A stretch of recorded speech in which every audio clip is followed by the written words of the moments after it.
Nous avons souvent peur du jugement parce que nous avons été nous-mêmes jugés et condamnés. Vivant dans un monde dual, fait de bonheur mais aussi de souffrance, le jugement lui-même est incontournable. C'est difficile de contempler le monde, ses fonctionnements, mais évidemment aussi ses dysfonctionnements, sans porter un jugement. Ce qui est le plus douloureux en réalité, c'est souvent la condamnation.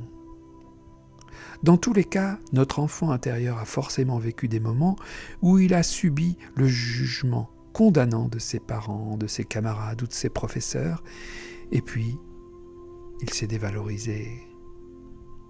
Alors, peur de décevoir, de ne pas être assez ceci ou cela, peur d'être rejeté. Petit à petit, vous avez tellement intégré ces jugements à répétition qu'il y a maintenant sans doute un petit juge en vous qui analyse tout ce que vous faites d'un œil critique, pouvant même aller jusqu'à vous condamner lorsque ça ne lui plaît pas. Par peur du jugement, on peut aussi craindre le regard des autres, mais on peut aussi craindre notre propre juge intérieur, celui qui ne nous lâche pas d'une semelle et qui peut être impitoyable avec nous. Lorsque nous ressentons la peur du regard des autres ou la peur du jugement, nous avons en réalité peur d'une menace qui n'existe pas. Nous imaginons qu'il y a un danger. Nous pensons que les autres vont nous juger. Mais en fait, c'est ce que l'on pense de nous-mêmes et ce que l'on pense que les autres vont penser de nous qui nous angoisse. C'est donc toujours notre propre jugement sur nous-mêmes que nous craignons. Alors, dans un premier temps, je vais vous inviter à mettre de la conscience sur vos peurs, sur ces peurs-là. Pour cela, vous allez noter sur quoi portent exactement les peurs que vous ressentez et avec qui vous ressentez ces peurs du jugement.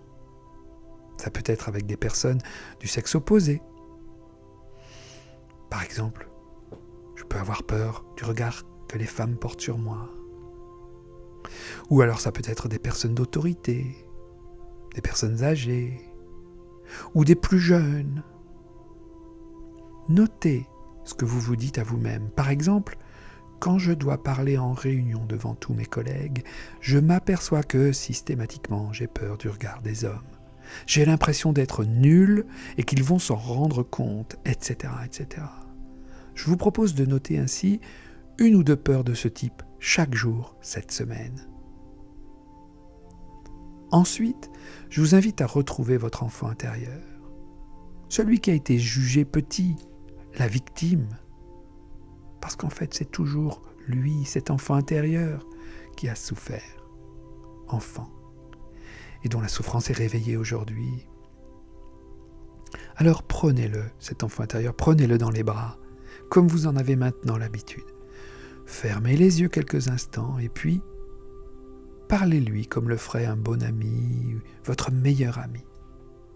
Et quand vous sentez qu'il est en sécurité avec vous, reprenez vos notes et lisez à haute voix ce que vous avez écrit concernant la première peur qui est remontée.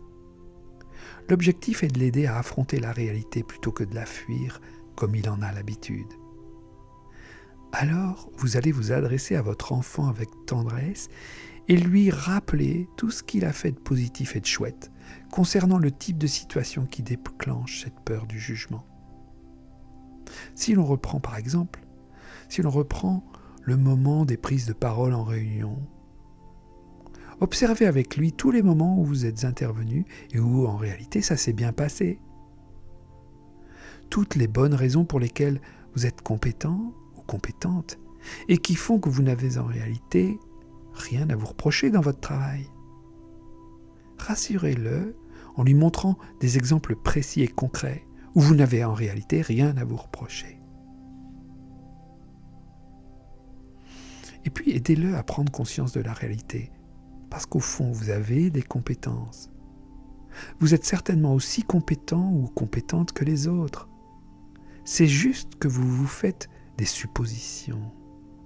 Vous imaginez que les autres vont vous juger, comme vous avez tendance à vous juger vous-même. Et en fait, C'est plutôt lui, l'enfant intérieur, qui se juge, comme ses parents l'ont sans doute autrefois jugé.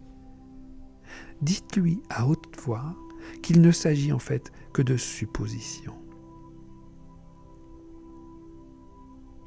Si jamais, effectivement, il vous arrive d'être critiqué en réunion ou dans une autre situation, regardez ce qui fait que cet enfant intérieur aurait peut-être eu un comportement puéril, qu'il aurait en réalité comme provoqué, comme saboté la situation.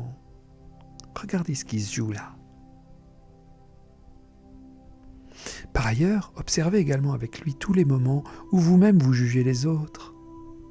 Parce que, en général, lorsqu'on a un bon juge intérieur, on a tendance à juger facilement autrui. Alors, invitez votre enfant intérieur à ne plus juger les autres. Ne pas faire aux autres ce qu'il n'aime pas qu'on lui fasse. Et pour que ça marche vraiment, dites-lui combien vous, son meilleur ami, vous avez confiance en lui, en ses capacités. Dites-lui ce que vous auriez aimé entendre de vos parents et de vos professeurs lorsque vous étiez enfant et lorsque vous auriez eu besoin de leur confiance. Allez-y, dites-le lui. Tout haut, oui, n'hésitez pas, bien sûr. Et puis, dites-lui surtout que vous n'allez pas le juger. Lui, s'il fait des bêtises, s'il se trompe, ou même s'il juge à son tour. En fait, rassurez-le sur ce point. À partir de maintenant, vous allez faire attention à moins le juger. Car en réalité, si nous avons ce petit juge intérieur en nous, donc, nous jugeons nous-mêmes, certes, mais nous jugeons aussi notre enfant intérieur. Et donc, il se retrouve dans la même situation qu'il l'était avec ses propres parents. Alors, à partir d'aujourd'hui, c'est fini. Vous ne le jugez plus. Car lorsque vous, l'adulte, vous craignez une situation et que vous craignez le jugement des autres, en réalité, c'est lui qui a peur à l'intérieur de vous. C'est votre enfant intérieur, comme on l'a vu. Alors, répétez-lui à cet enfant combien c'est OK, combien vous ne le jugez pas pour cette petite peur. Dites-lui que vous comprenez pourquoi il a peur, mais qu'il n'en est pas responsable. Dites-le lui à haute voix. C'est tout ce qu'il veut entendre depuis toutes ces années.